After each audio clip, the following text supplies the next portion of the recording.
तो बिना टाइम को खराब करें स्टार्ट करते हैं हमारा first chapter real numbers. This is a fast track revision. तो हम बहुत शॉर्ट टाइम के अंदर कोशिश करेंगे कि जल्दी से जल्दी पूरे टॉपिक्स हम इसके कवर कर लें। ठीक है, सबसे पहले स्टार्ट करते हैं हम कि रियल नंबर्स क्या होते हैं। तो जितने भी तरह के अभी तक हमने नंबर्स पढ़े हैं, like natural numbers, whole numbers, integers, rational numbers, irrational numbers, all comes under real numbers. ये सब क्या होते हैं? रियल नंबर्स होते हैं। ठीक है, इसमें सबसे इंपॉर्टेंट पार्ट जो आज हम पढ़ने वाले हैं वो इरैशनल नंबर्स का है। ओके, तो इरैशनल नंबर्स पे there is a possibility that this topic can come in your first term examinations of CBSE board in the form of MCQs. चलिए तो स्टार्ट करते हैं सबसे पहले कि नेचुरल नंबर्स क्या होते हैं। नेचुरल नंबर्स क्या होते हैं? अगर हम नंबर्स को 1 2 3 4 5 इस तरह से स्टार्ट करें तो these numbers will be called as natural numbers. Whole numbers क्या होते हैं? होल नंबर्स अगर हम नंबर्स को 0 से स्टार्ट करते हैं तो यू नो दिस, ये क्या होते हैं? होल नंबर्स होते हैं। नाउ इंटीजर्स, इंटीजर्स के अंदर नेगेटिव नंबर्स भी आते हैं, 0 भी आता है और पॉजिटिव नंबर्स भी आते हैं। These are integers. और रैशनल नंबर्स क्या होते हैं भाई? रैशनल नंबर्स के अंदर ये सभी तरह के नंबर्स आते हैं, ये सब रैशनल के अंदर आते हैं, जिन नंबर्स को हम P/Q के फॉर्म में लिख सकते हैं। जैसे कि एग्जाम्पल अगर हम बोले इसका, for example like 2 is a number, 2 का डिनोमिनेटर क्या होता है? 1 होता है। कोई भी दूसरा नंबर ले सकते हैं, लाइक 5 का डिनोमिनेटर भी 1 होता है। अगर हम कोई तीसरा एग्जाम्पल है किसी नेगेटिव नंबर का, लाइक -2, तो -2 का डिनोमिनेटर भी 1 होता है। तो कोई भी नंबर जो P/Q के फॉर्म में लिखा जा सकता हो, those type of numbers are called as rational numbers. तो अब हम आते हैं इरैशनल नंबर्स क्या होते हैं।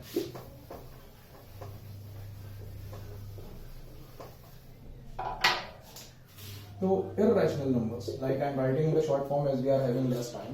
तो इरैशनल नंबर्स क्या होते हैं कि हमने लास्ट क्लास में 9th क्लास में पढ़ा था कि डेसिमल एक्सपेंशंस जो होते हैं वो 3 तरह के होते हैं। लाइक डेसिमल एक्सपेंशन जो होता है, एक तो टर्मिनेटिंग होता है, एक होता है नॉन टर्मिनेटिंग।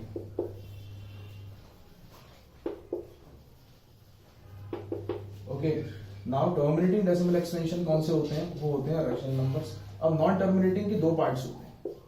एक पार्ट क्या होता है? रिकरिंग, और एक पार्ट होता है नॉन रिकरिंग।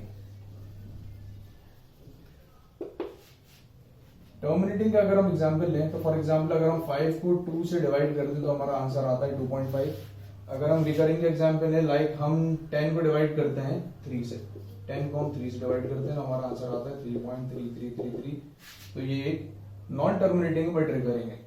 ठीक है, तो ये रैशनल नंबर ही कहलाएगा। ये जो 2 टाइप के नंबर्स होते हैं ये रैशनल होते हैं। Okay, now if we come to irrational number, तो non terminating non recurring numbers like the value of pi 22/7, इसको हम डिवाइड करेंगे 3.14 और इसके आगे ऐसी वैल्यूज बढ़ती जाएंगी जो वैल्यूज कभी रिपीट नहीं होंगी।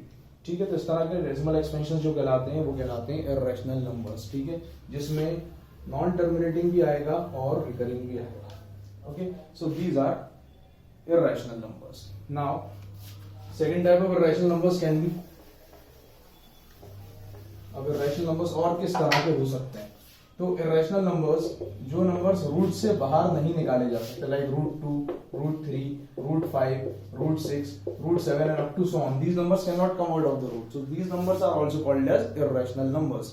ठीक है, अब combination के अंदर भी irrational numbers होते हैं। Okay, like if a number is there like 2 plus √2, so there will be a confusion कि ये रैशनल है या इरैशनल है। तो हम देख सकते हैं कि इसका एक पार्ट तो रैशनल है और एक पार्ट इसका इरैशनल है। तो रैशनल और इरैशनल नंबर मिलकर क्या बनता है? इरैशनल नंबर बनता है। तो अगर नंबर का कोई भी एक पार्ट इरैशनल है तो वो नंबर पूरा क्या हो जाएगा? इरैशनल हो जाएगा। Like if a number is there like 2√2, this will also be irrational number. पर बोर्ड में आपको जो है क्वेश्चंस इस तरह के भी आ सकते हैं, like 2 plus √2 in a bracket and minus √2 outside the bracket। तो आप उसको थोड़ा सा सॉल्व करेंगे तो 2 plus √2 minus √2 will be cancelled and 2 will be your answer। So this is a rational number। Okay, these type of questions can come from irrational numbers। Okay, so you have to identify whether the given number, which number is rational, or they can say which number is irrational। Now let's move to the second topic।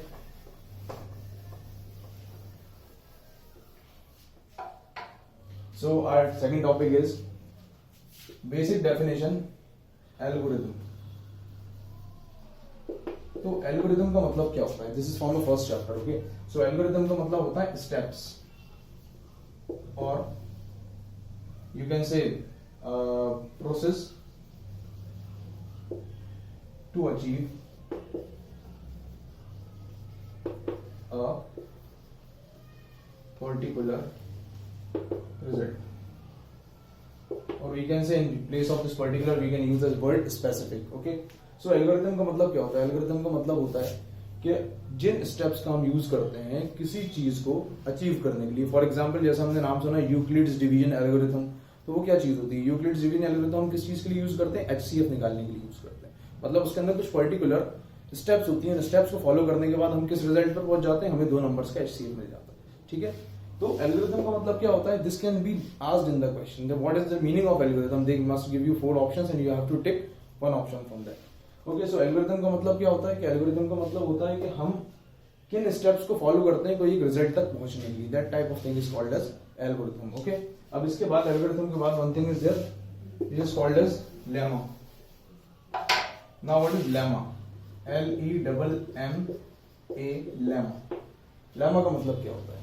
Lemma का मतलब होता है एक proven statement.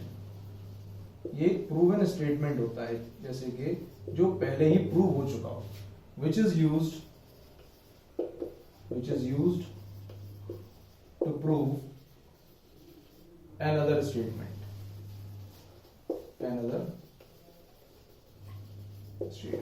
Okay, so lemma का मतलब होता है एक ऑलरेडी प्रूवन स्टेटमेंट जिसको यूज करके हम दूसरी चीजों को प्रूव करते हैं. That this thing is called as lemma.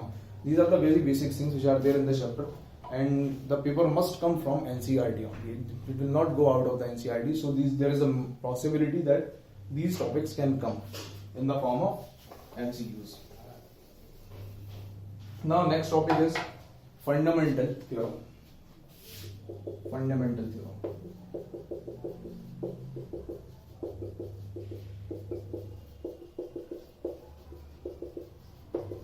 अब फंडामेंटल थ्योरम क्या होती है?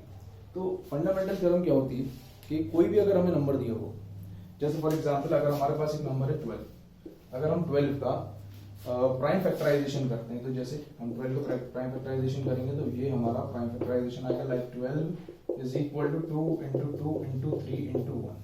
ओके, सो सिर्फ 12 ही अकेला एक ऐसा नंबर होगा जिसका ऐसा प्राइम फैक्टराइजेशन आएगा. कोई दूसरा नंबर ऐसा नहीं हो सकता जिसका 12 की तरह प्राइम फैक्टराइजेशन आए. जैसे हम चेक करके देखते हैं कुछ नंबर्स को. फॉर एग्जांपल अगर हम 12 का डबल करें 24, तो अगर हम 24 का प्राइम फैक्टराइजेशन करेंगे 24 का प्राइम फैक्टराइजेशन क्या आएगा? देखते हैं.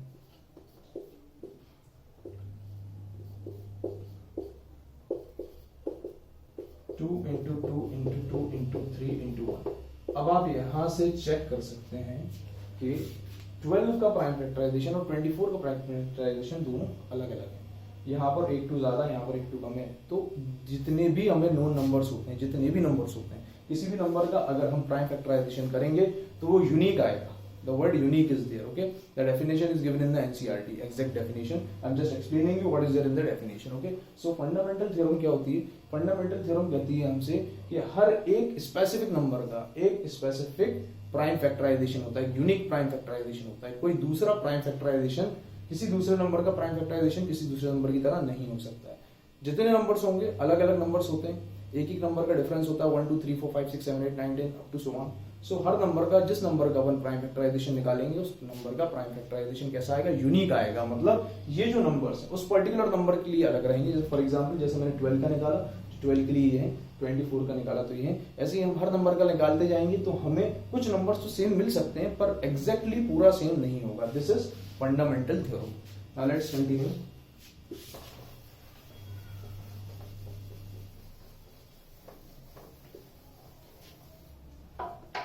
अब इसके बाद एक बहुत ही इंपॉर्टेंट चीज जो मैं बता रहा हूं, that is a relation between LCM, HCF and the numbers. So questions can come like HCF of a number multiplied by LCM of a number is equal to product of the numbers. Okay, so this is a basic thing. We can write it like this also, like HCF multiplied by LCM is equal to 1 multiplied by 2. This is the first number, this is the second number. So this is the basic formula. You can learn this formula. On the basis of this formula, 4 type of questions can come. 4 तरह के question बन सकते हैं, 4 चीजें या 3 चीजें निकालने को हमें दे सकते हैं. जैसे HCF किसके बराबर होता है? First number multiplied by second number upon LCM.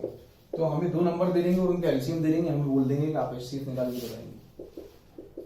LCM अगर हमें निकालना है तो first number multiplied by second number upon HCF. तो ये क्या हो जाएगा भाई? ये हो जाएगा LCM और ये हो जाएगा आपका HCF. तो इससे HCF भी निकाल सकते हैं, LCM भी निकाल सकते हैं. जरूरी है कि हमें 4 में से 3 चीजें दी होंगी, चौथी चीज निकालने को बोलेंगे. कभी हमें इन दोनों नंबर्स में से एक नंबर मिसिंग भी दे सकते हैं. LCM हमें दे देंगे, HCF हमें दे देंगे और दोनों में से कोई एक नंबर मिस कर देंगे और वो हमें निकालना होगा. लाइक अगर ये हमसे फर्स्ट नंबर निकालने को बोलते हैं तो हम निकालेंगे HCF multiplied by LCM upon second number. Okay, so this is also very important thing. Now अब हम कुछ क्वेश्चंस करेंगे नेक्स्ट वीडियो में इन टॉपिक्स के ऊपर. ये टॉपिक्स मैंने बताया, इन टॉपिक्स के ऊपर किस किस तरह के क्वेश्चंस बन सकते हैं. Will try those questions. अभी हम देखते हैं आगे और क्या क्या टॉपिक्स हमारे हो सकते हैं. तो एक और क्वेश्चन आता है दैट आपको एक गिवन नंबर दिया होगा और आपको चेक करना होगा कि ये नंबर कितने डेसिमल्स के बाद टर्मिनेट होगा. फॉर एग्जाम्पल, जैसे हम कोई भी एग्जाम्पल ले सकते हैं. लाइक हमारे पास एक नंबर है 5, ठीक है, और उसको हम डिवाइड कर रहे हैं 2 से. लाइक ठीक है, तो अब हम यहाँ पर 5 को 2 से अगर डिवाइड करते हैं, वही 5 को 2 से डिवाइड करने के लिए हमें क्या करना पड़ेगा कि हम यहाँ से डिवाइड करेंगे 2 2 सा, यह आएगा 4 माइनस करा 1 आ गया, तो डेसिमल लगाया 0 बढ़ाया 5 सा कितना आ गया 10 आ गया. ठीक है, ये हो गया इसका डेसिमल एक्सपेंशन. ठीक है, लेकिन अब हमें कोई बड़ा नंबर दिया होगा और हमें चेक करना होगा कि इसका डेसिमल एक्सपेंशन कब, कितने डिजिट्स के बाद इसका डेसिमल एक्सपेंशन होगा. तो हम क्या करते हैं, हम इसके डिनोमिनेटर पर फोकस करेंगे. हम इसके डिनोमिनेटर पर फोकस करेंगे. जो भी हमें गिवन नंबर होगा उसके डिनोमिनेटर पर फोकस करेंगे. जैसे कि कोई भी हम बड़ा नंबर ले सकते हैं. लाइक फॉर एग्जांपल 1331 एक हमारे पास नंबर है और इसका डिनोमिनेटर है 125. अब आपसे ये क्वेश्चन पूछा जाएगा कि ये नंबर जो है ये कितने डेसिमल के बाद टर्मिनेट होगा. तो हम क्या करेंगे, हम इसका डिनोमिनेटर लेंगे, हम इसके डिनोमिनेटर को डिवाइड कर प्राइम फैक्टराइज करेंगे. 5 2 5 5 5 1, ये हो गया इसका प्राइम फैक्टराइजेशन. अब हम देखते हैं यहाँ पर 5 कितने बनना है, हमें 5 बनना है 3, यानी कि 5 मल्टीप्लाइड बाय 5 मल्टीप्लाइड बाय 5, यानी कि ये हो गया 5 का क्यूब.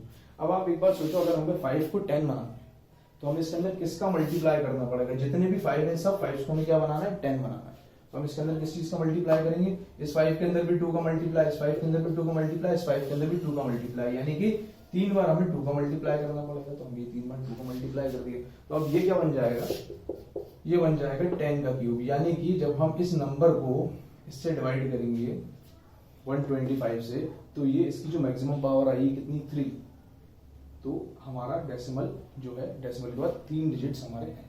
तो हम यहाँ से बता सकते हैं कि डेसिमल एक्सपेंशन कितने डिजिट्स के बाद हो सकता है, टर्मिनेट हो सकता है, तो 3 डेसिमल प्लेसेस के बाद. तो ये तो मैंने आपको एक्सप्लेनेशन के लिए बताया था. सबसे आसान ट्रिक ये है यहाँ पर कि आप ये देखिए मैक्सिमम पावर कितनी है. जैसे फॉर एग्जाम्पल अगर यहाँ पर 5 है, ठीक है, 5 वाले डिनोमिनेटर जिनमें होते हैं वो नंबर्स टर्मिनेट हो जाते हैं. जिनमें डिनोमिनेटर में 2 आता है सिर्फ, वो नंबर भी टर्मिनेट हो जाते हैं. और जिन डिनोमिनेटर्स के अंदर 5 और 2 दोनों आते हैं वो भी टर्मिनेट हो जाते हैं. जैसे कि एग्जाम्पल अपन देख सकते हैं यहाँ पर. फॉर एग्जाम्पल अगर हम देखें कोई भी नंबर ले सकते हैं. लाइक वो 125 ऊपर ले लेते हैं और नीचे हम ले लेते हैं 20. ठीक है, तो अगर हम 20 का डेसिमल एक्सपेंशन करेंगे तो 2 10 2 5 और ये 5 और ये 1. तो यहाँ पर 2 भी यूज हुआ है और 5 भी यूज हुआ है. खाली 2 और 5 आना चाहिए. यानी कि हमारा जो डिनोमिनेटर है, जी हमारा जो डिनोमिनेटर है ये किस फॉर्म में आना चाहिए, ये हमारा डिनोमिनेटर आना चाहिए 2 raised to the power n multiplied by 5 raised to the power m के फॉर्म में आना चाहिए. यानी कि खाली 2 होगा और 5 होगा अगर डिनोमिनेटर के प्राइम फैक्टराइजेशन के अंदर. तो नंबर कैसा हो जाएगा, नंबर टर्मिनेटिंग हो जाएगा. नंबर कैसा हो जाएगा, टर्मिनेटिंग हो जाएगा. अब क्वेश्चन क्या आएगा आपसे, आपसे क्वेश्चन पूछा जाएगा कि नंबर कितने डेसिमल प्लेसेस के बाद टर्मिनेट होगा. तो आप इसको किस तरह से सॉल्व करेंगे. इसको सॉल्व करने का तरीका क्या है, फिर से मैं एक बार आपको बता रहा हूँ. आप जैसे कि यहाँ पर ये एग्जाम्पल देखें, ये जो एग्जाम्पल था हमारे पास, इसमें मैक्सिमम पावर कितनी है 2 की और मिनिमम पावर कितनी है 1 की. तो जो मैक्सिमम पावर होगी, इसकी मैक्सिमम पावर कितनी है, इसकी मैक्सिमम पावर है 2. तो ये 2 डेसिमल प्लेसेस के बाद टर्मिनेट हो जाएगा. यानी कि इसके अंदर हम डेसिमल 2 डेसिमल प्लेसेस इसका आंसर हो जाएगा। Okay, so this was the last topic. अब इसके बाद नेक्स्ट वीडियो के अंदर हम इनके बेसिस के ऊपर कुछ इंपॉर्टेंट क्वेश्चंस करेंगे जो आपको बोर्ड के अंदर काफी हेल्पफुल होंगे। Thank you so much.